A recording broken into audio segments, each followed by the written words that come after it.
Everybody, welcome back. This is the Python Community News, the show that brings you news from around the Python community. I am one of your hosts, Jay, and with me as always. I'm John. And this is a fun and interesting episode that we're going to have where I'm just coming back from sprints at DjangoCon. I was literally down at the venue earlier this morning. We've got a lot of Django news. We also got some news of conferences around the world, and ultimately, one of the bigger events that happen every year just got announced.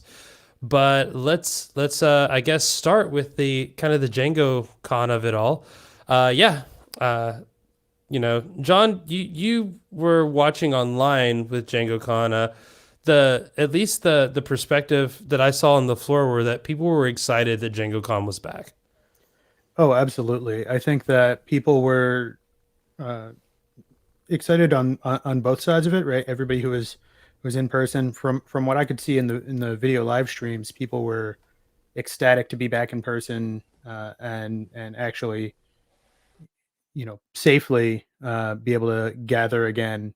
But the folks online, like myself and a handful of others that I saw talking about this, were also really happy to be able to join virtually because not everybody can travel in person. So this was DjangoCon's first hybrid event, and it sounds like people attending both ways had a really good experience, and a big difficult part of being able to attend a lot of these events is travel, being away from family and job for a certain amount of time. So it's really interesting to see Django kind of uh, setting the stage here for maybe what events look like going forward.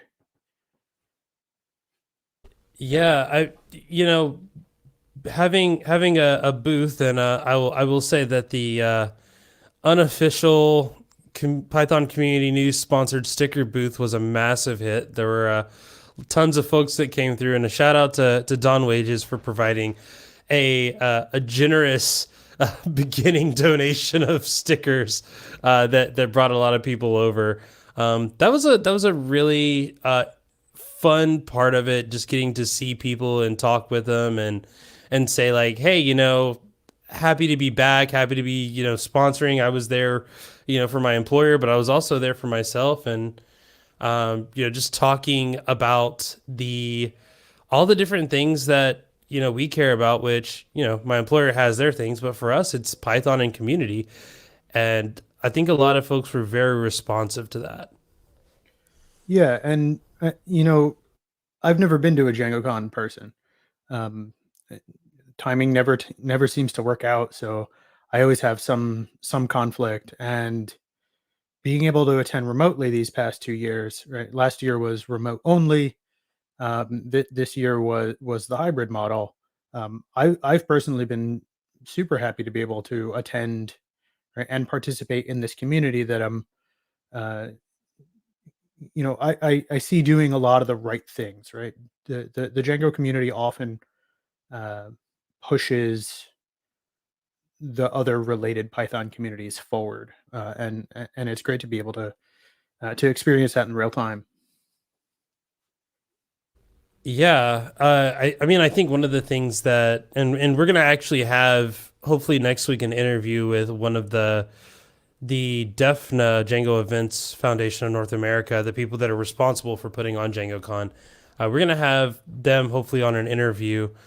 But one of the things that we heard them saying leading up to the event was that they had seen really good success with doing their online events. They were wanting to kind of take a really good wait and see approach and apply all the things that they've learned. And we've had plenty of conferences that have happened since we've started doing the show, but this is a great experience of being able to be there, and kind of witness that. And just their overall COVID policy and how people were super respectful of that.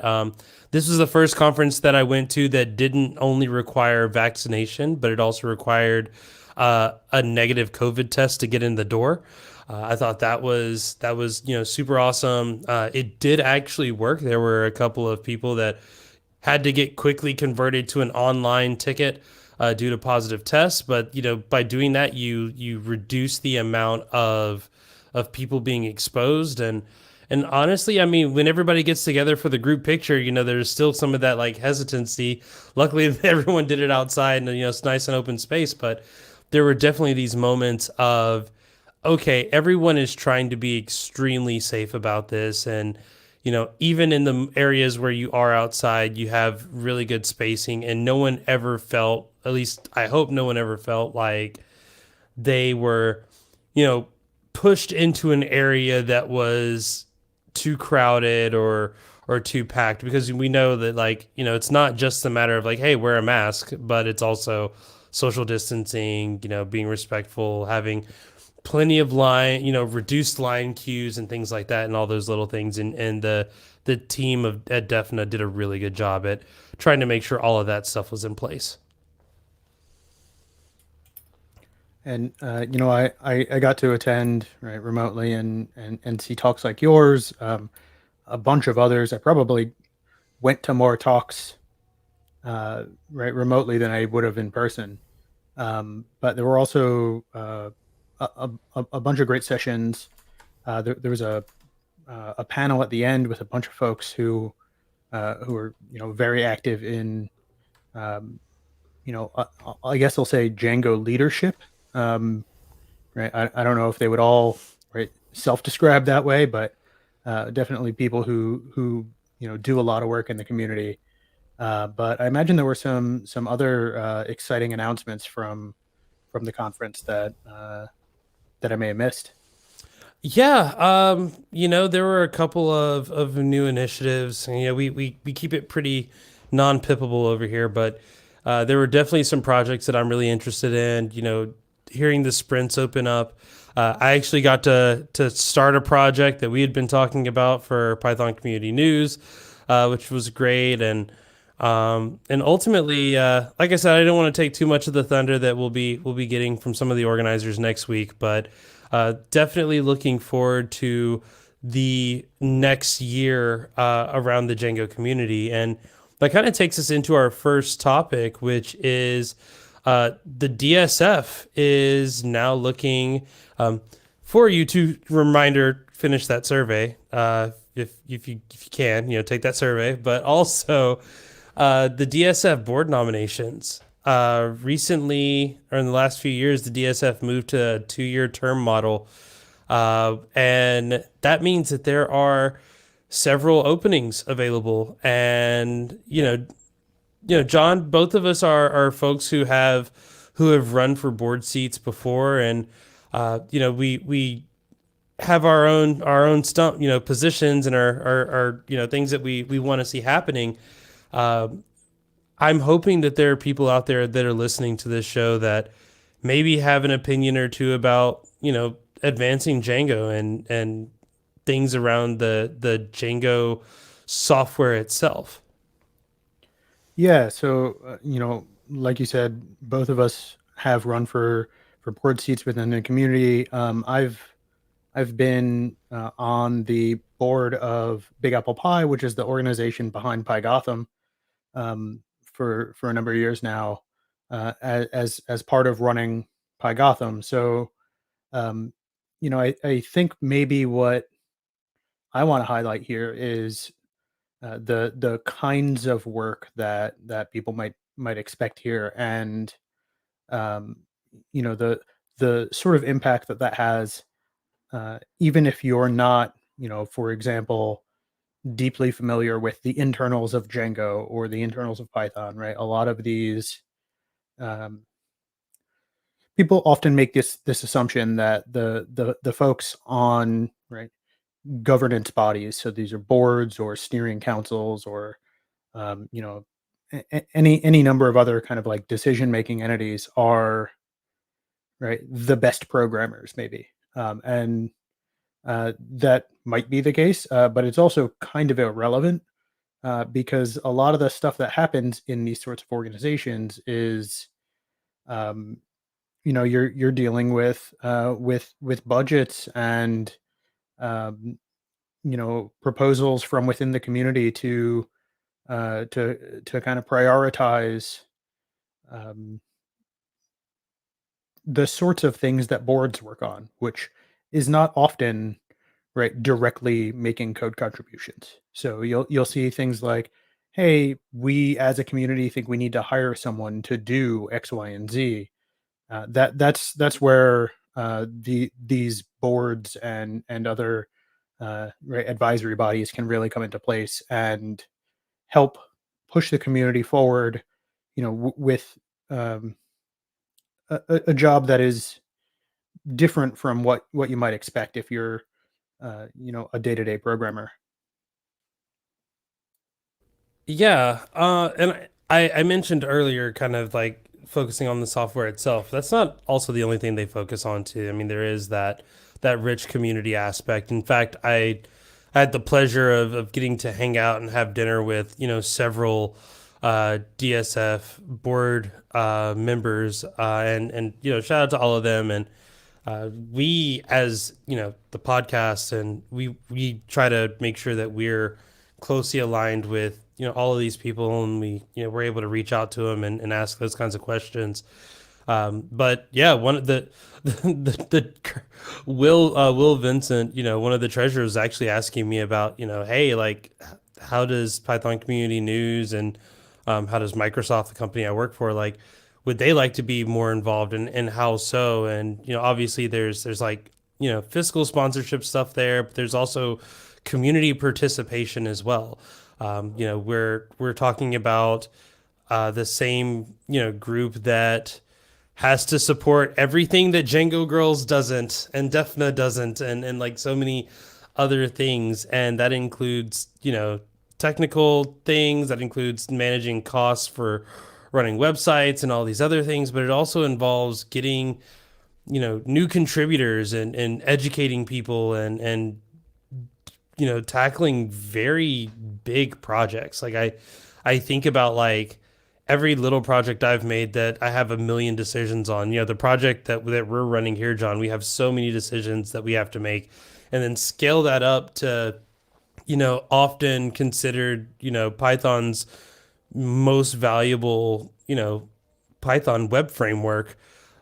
So when you have to handle all that responsibility, it's good to have people who are not just committed to writing code, but also committed to running a successful project. So whether you're a community manager, whether you're a project manager, whether you're a software engineer, or whether you're just someone who has kept a very close eye on the Django community, I think there's something that you can contribute to this software board just by nominating and letting people know what your stance is and what you would like to see happen inside of the community.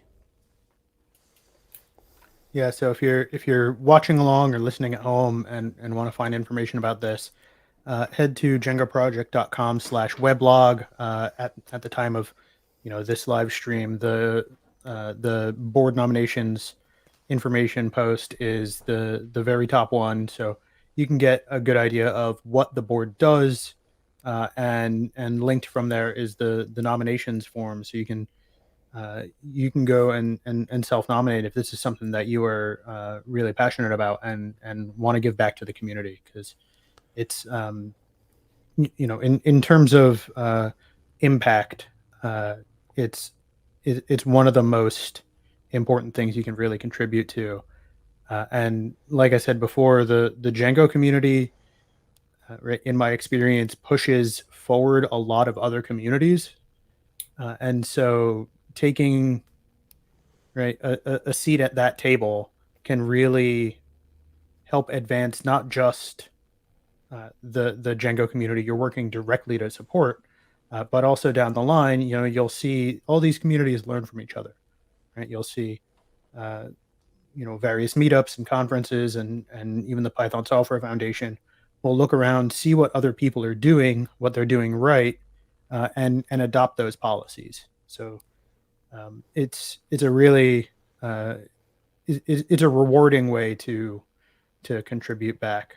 I would highly encourage anybody, if nothing else, go learn about the DSF and the PSF and all of these other organizations that exist to support the projects we depend on day to day. Yeah, and those that do the most actually also have an opportunity to be recognized uh, in the next topic that we have, which is the Malcolm Tredinnick Memorial Prize. Uh, John, you wanna tackle this one? Yeah, so I can't speak, very uh, deeply about this, but Malcolm was a uh, very well respected and liked individual in the Django community, and this prize has existed for a number of years now to honor someone who really exemplifies, the kind of thing he brought to Django. So um, I'm not going to harp on this topic for very long. Just going to say, if you know someone who has really contributed to Django and the Django community in a positive way, there's a nomination form to ask that the Django Software Foundation, recognize them.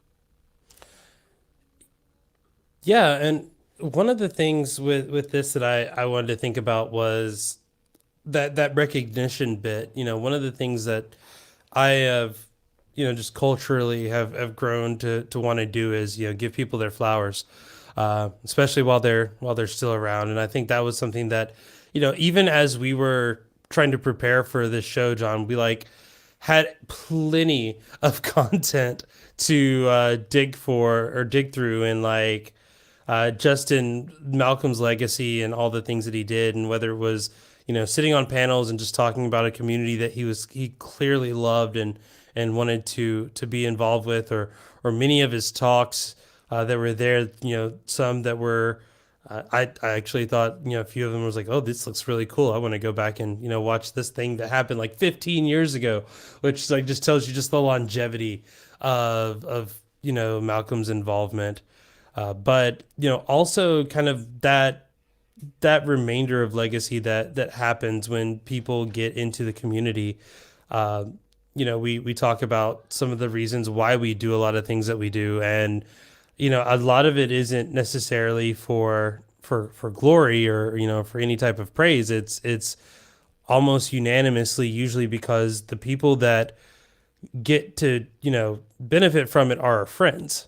And when we get to do events or we get to do content like this, what we're doing is we're inviting more and more people to become our friends and join us and have a great time with us. Or we put on conferences where everybody tries to be safe, and we do that because the people sitting in those seats are people that we wouldn't want to see hurt or harmed. And it's just amazing that the DSF has something in place that can that can look at like, hey, we want to recognize those people now. And I'll also note that um, this isn't the only award of its kind, right?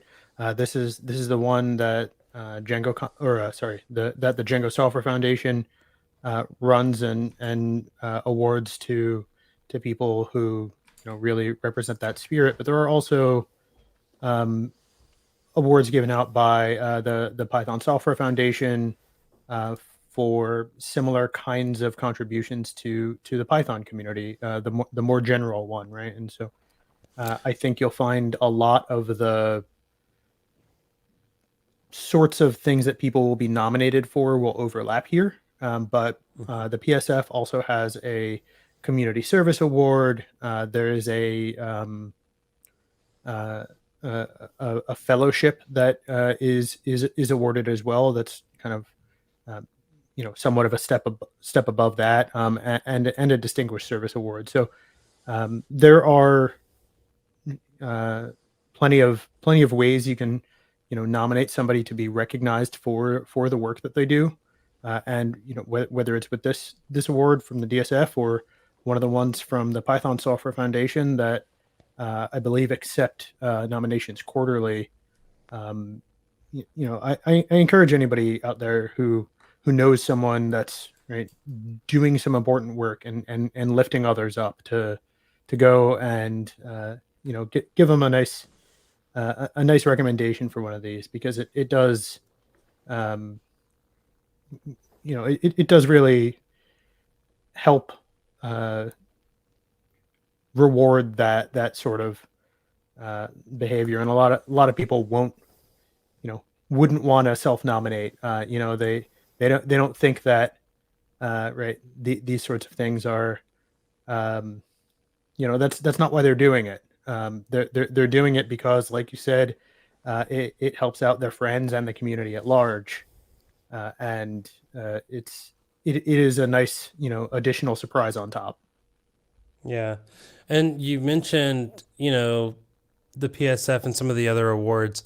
I think that quickly ties us into kind of one of our meaty topics this week, which is PyCon. It was announced. It is a thing. You can go ahead and find more about it now. I'm not sure if tickets are tickets on sale now, or I believe that the website's up and the call for proposals is up, but I yeah. don't believe there's a ticket link yet.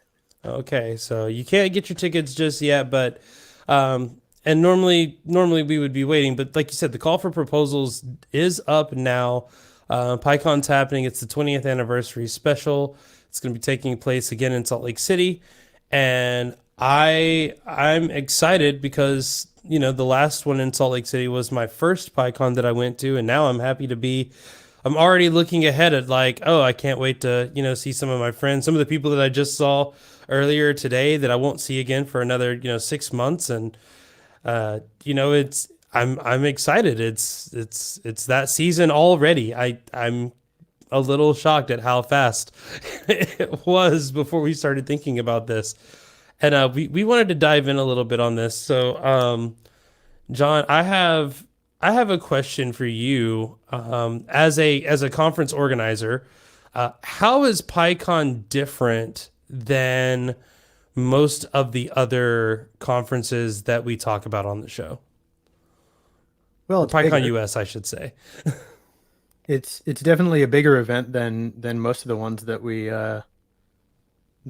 talk about in terms of, right, both attendance and just scale of activities that they do, right? So the last PyCon US I was at in person was the one the final year in Cleveland.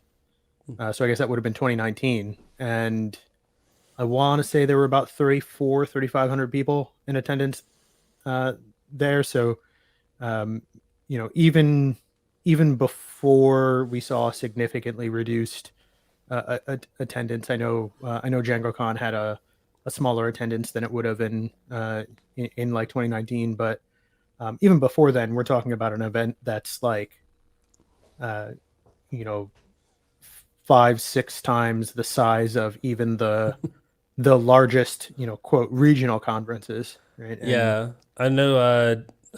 Jeff Triplett, one of the DEFNA, the organizers for DjangoCon, he mentioned that most of the conferences that they have been, in contact with have said about 60%. So even 60% of 3,000 people is still a pretty good number, and much larger than most of the other conferences that we often showcase on the show.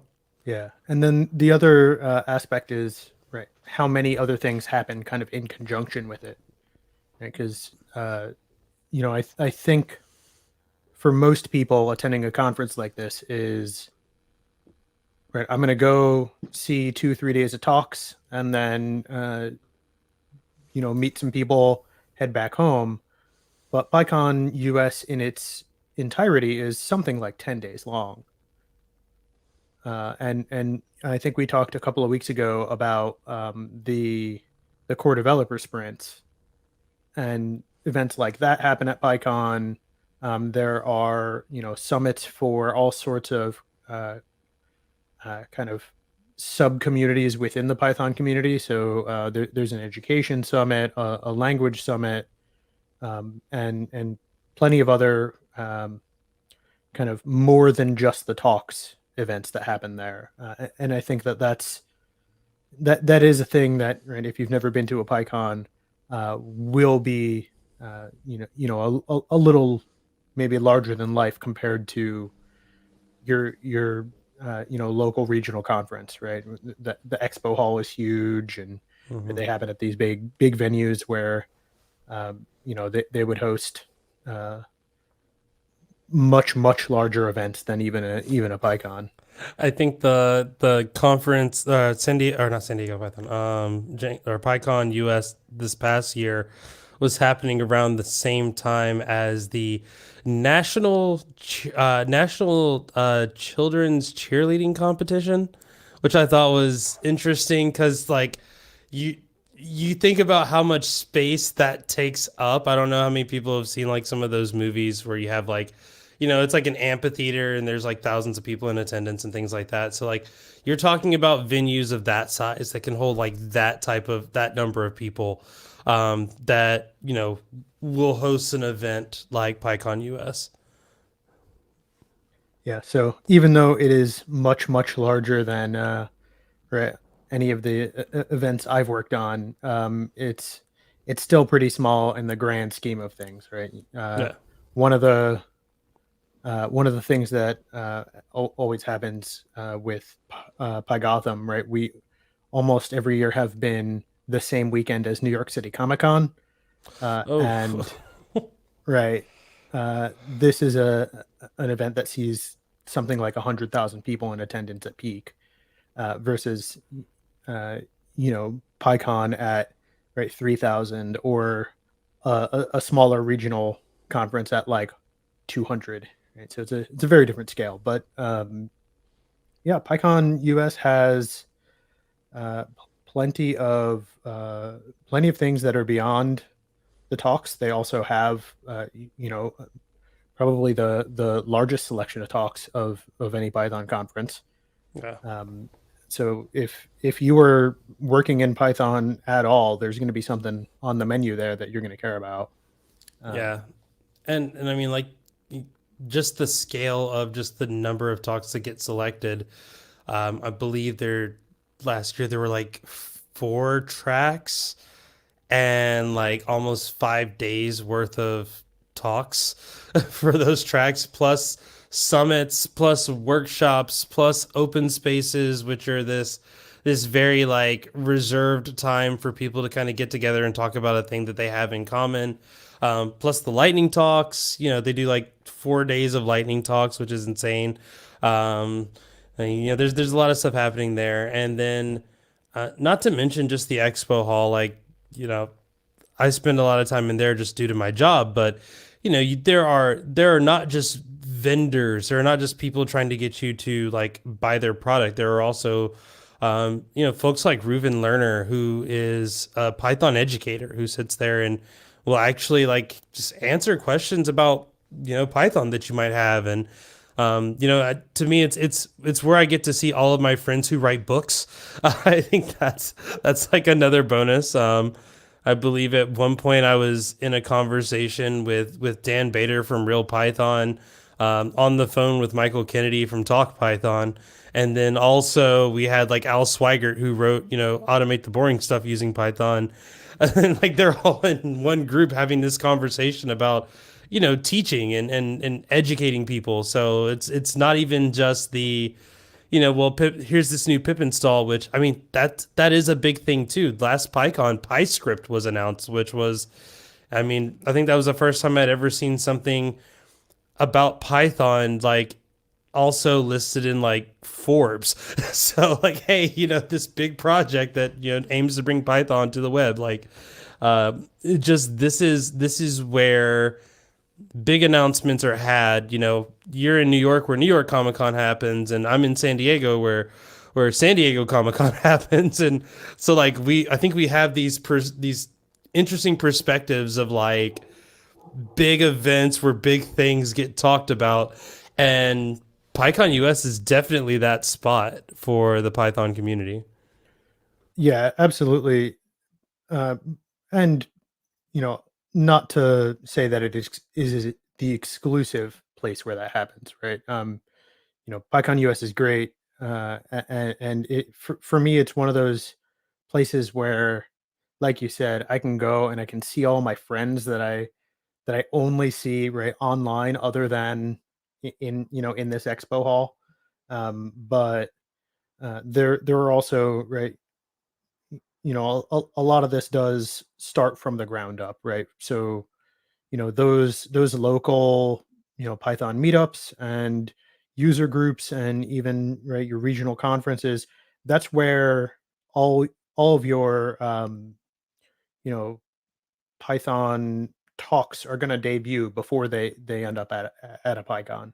And there are some exceptions to that rule, but if you really want to see kind of what leads up to a presentation at PyCon, or if you want to get some more kind of direct one-on-one time with a sponsor that's not, um, for example, uh, swamped by the line to get this year's exclusive T-shirt. Attending your local events is also a super great way to get connected on a more uh, in a calmer environment, I'll say.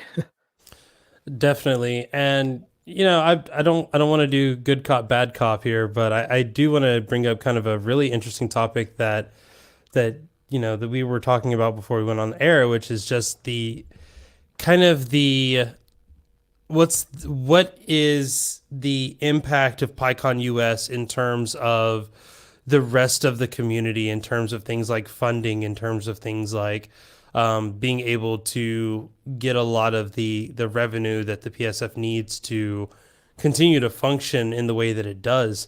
John, I know that Big Apple Pie, the community that, or the organization that you're a part of, like, y'all do really great when it comes to handling things like sponsors. And I'm not even sure if you have like lawyers there, but you do a really good job of the brand and protecting the brand, and also getting local communities involved. Does PyCon impact you and Big Apple Pie in any way in terms of those organizations? And do they impact other organizations that you may have heard of? Yeah, absolutely. And I think they probably impact you as well, even if you don't know it. So if you go and you look at the blog post that PyCon put up announcing the PyCon US 2023, you'll see that the kind of two main things that they emphasized here are, one, that the website for PyCon US 2023 is up and running, and two, sponsorships exist, and you can or I get there was also the call for proposals. That's a big one too. So three things, but sponsorships for PyCon US also include sponsorships for the Python Software Foundation. So you mentioned that right, the PSF does a whole bunch of different activities. One of them is awarding grants to other organizations. So when I, a regional conference organizer, and I'm looking to put on an event, I can go to the Python Software Foundation and say, "Hey, here's the event we're running. It's for Pythonistas by Pythonistas. Here's how many people we expect to attend, and we would like a grant in order um, to make these things actually happen." And what that grant gets applied to depends on the conference. And I've often had it kind of dedicated to uh, PyGotham's own opportunity grants programs, or to bring in right live captioning for our talks, things like that. But the kind of long and short of it is, if you're running an event, or if you've been to an event, there's a good chance that the Python Software Foundation is available to contribute some financially to that, which is especially useful if if like many of us, you're a small, right, volunteer run organization where otherwise someone else might be fronting these costs out of their own pocket. Yeah, I mean, I think it's interesting. A lot of the conferences that I do get to go to on a regular basis do tend to be those smaller events.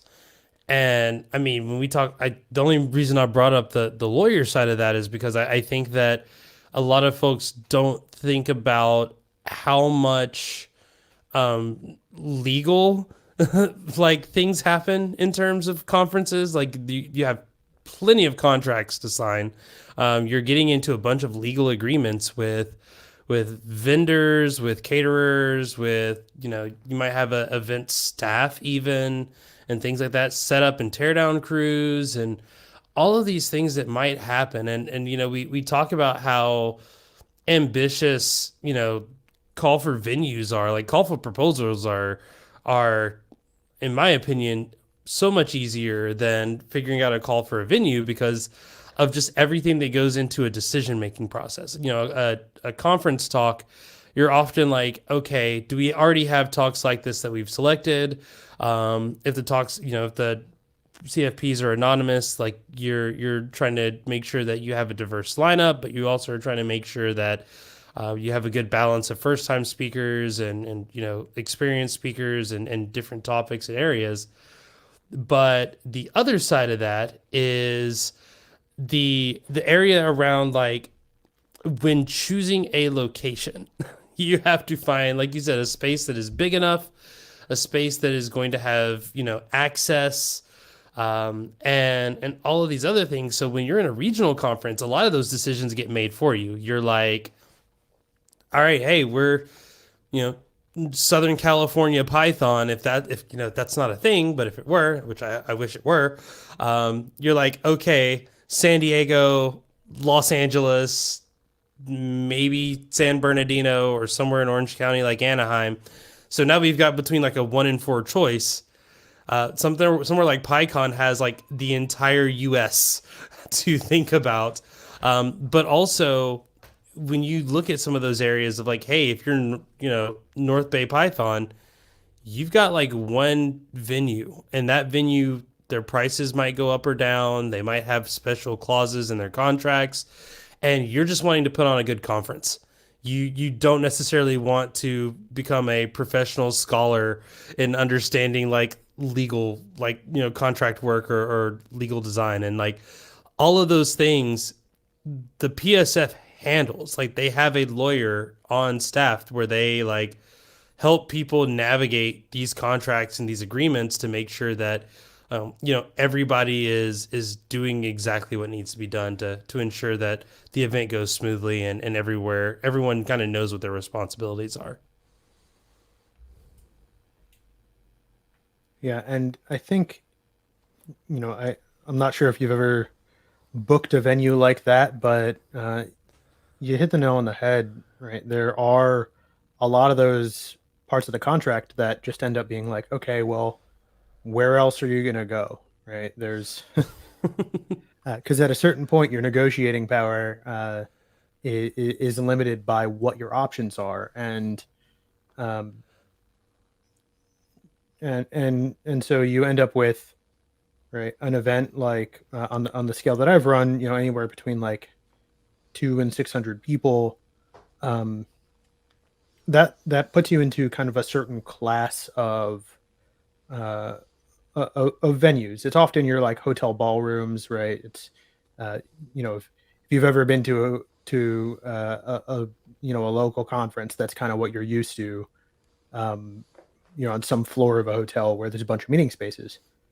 But PyCon US happens at a very different scale, right? They're looking at um, you know city level buildings, right? Not so it's not like we want to host this in some particular city, and we'll go and we'll talk to the 8 different hotels that fit our needs. It's you're comparing a venue that is in Salt Lake City or Cleveland or Pittsburgh, right?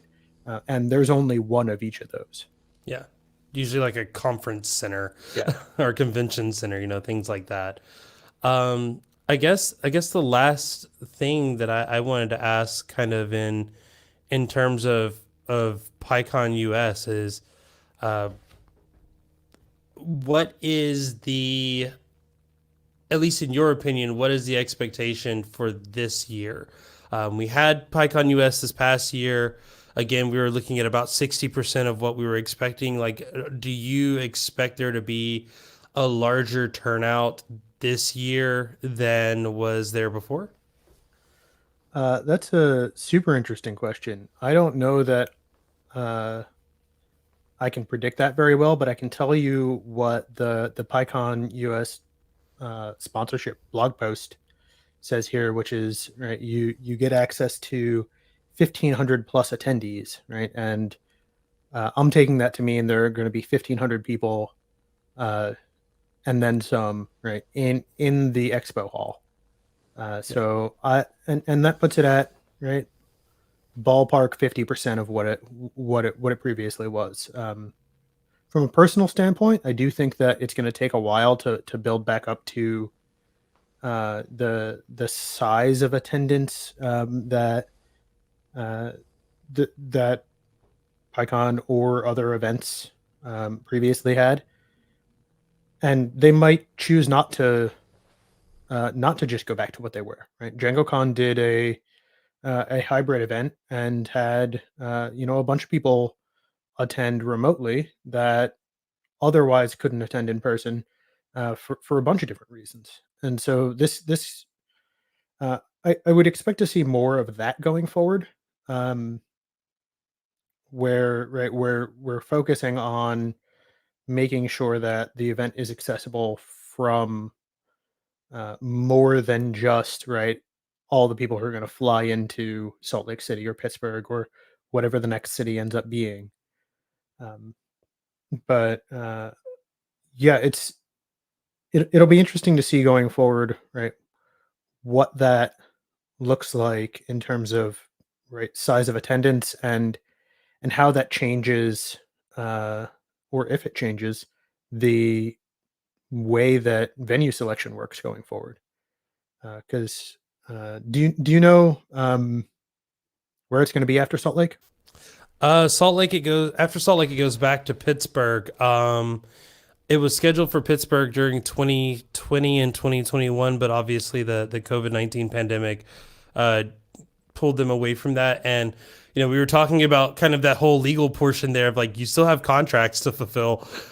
So it was definitely an easy pushback. Yeah, we're going back to Pittsburgh, letting people there, but that doesn't mean that they're not going to be like already planning what's going to happen after that.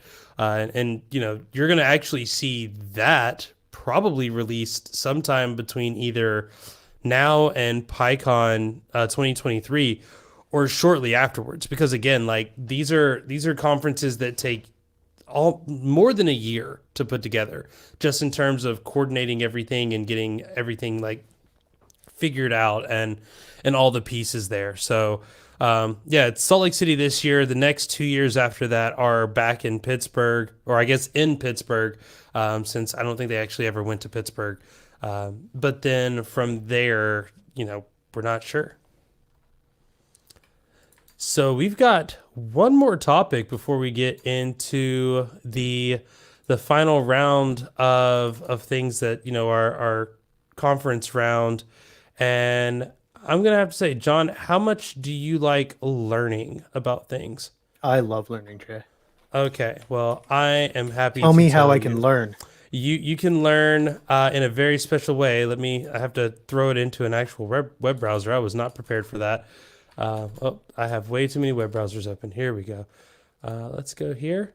Jay, Nope, I'm not learning fast enough. that's the wrong thumbnail, John. You are rushing me, and I do not appreciate this at all. There we go. I have the right thumbnail now. I'm going to throw this in here. There we go. We are actually doing a giveaway. This is the first of hopefully many giveaways that we're going to be doing in the next while. But those that are watching online live and those that are going to be listening to this in the next couple of days, you have a few days to apply to this. Originally, we were just going to do this for people at DjangoCon. They got to hang out with me at the booth, but and online. But we teamed up with Michael Kennedy and the Talk Python, team there to give away 2 courses. And what we're going to do is we're going to let the 2 winners, is going to be 1 course per winner. We're going to let the winner actually choose the course that they want, and then they will receive a promo code to get that course absolutely for free. Now, a little bit about this. I have all the disclaimers in the world because I actually work with Michael Kennedy a lot. I am one of the contributor to his newsletter. So I make sure every week, if you're subscribed to that newsletter and that it goes out every single week, yeah, that's me. That's me doing some stuff. That's how I get to learn about a lot of the news that's happening. Usually it's pippable news, though. That being said, also I have worked on some of these courses, so I've had a great time learning through them as I'm often editing or transcribing or doing something with them. And I can definitely tell you that Michael does really great work with the courses. And there are several different types of things that you can learn in there. I'm actually going to the website now because, again, totally unprepared for this. But you can try things like, Python for an absolute beginner, HTMX and Flask, which there were some really good conversations around HTMX. DjangoCon, a lot of people really enjoy that. And it's not just those. They have so many courses, and you can see some of the hours here, things that are, close to 10 hours worth of content that will be yours absolutely free. So you're talking, here's a good one. Python for Entrepreneurs, a 20-hour course that is absolutely available to you for absolutely free if that's the one that you want. But in order to participate in this, you got to do 2 things. You need to follow. How do I do it?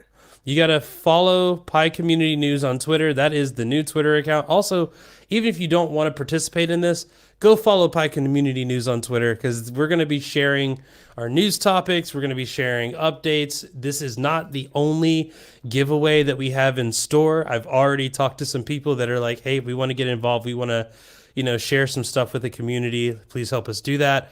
So yeah, follow us on Twitter. You'll get all the information there. The other space is to follow us on YouTube or in your favorite podcast player. If you want to do both, you can do both, but we're only going to require that you do one or the other.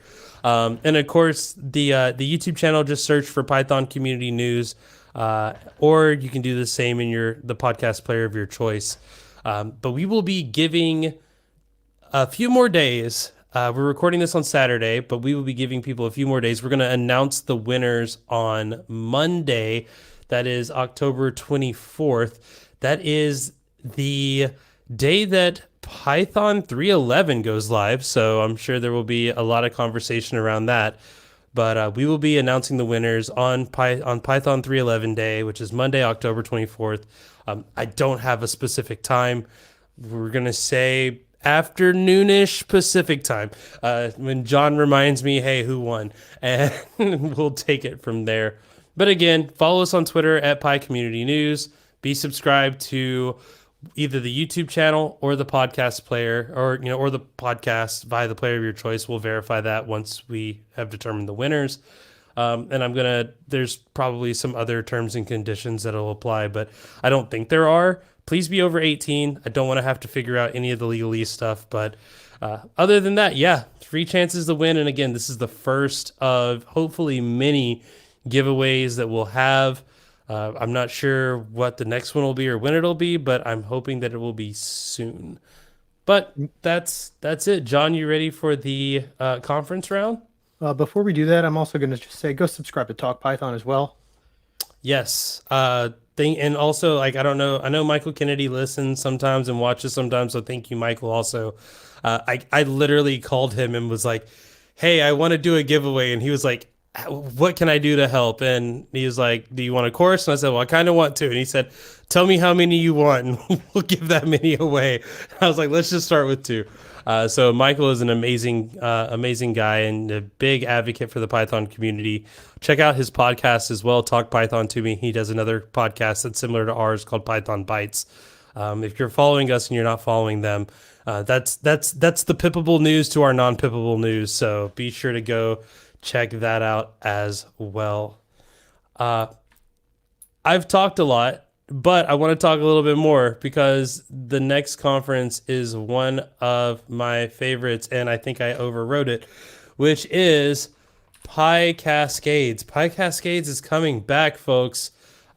This is my this is the second conference I ever went to. This year it is going to be in Vancouver, British Columbia in Canada.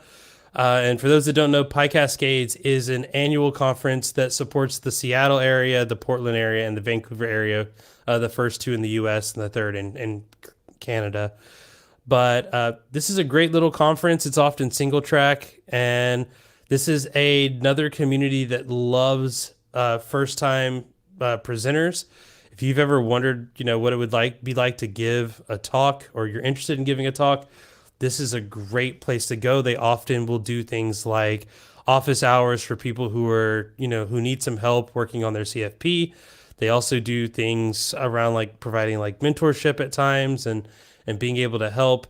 And they have a really good I can't think of the word, John, where if you can't afford to go, they will help you to go.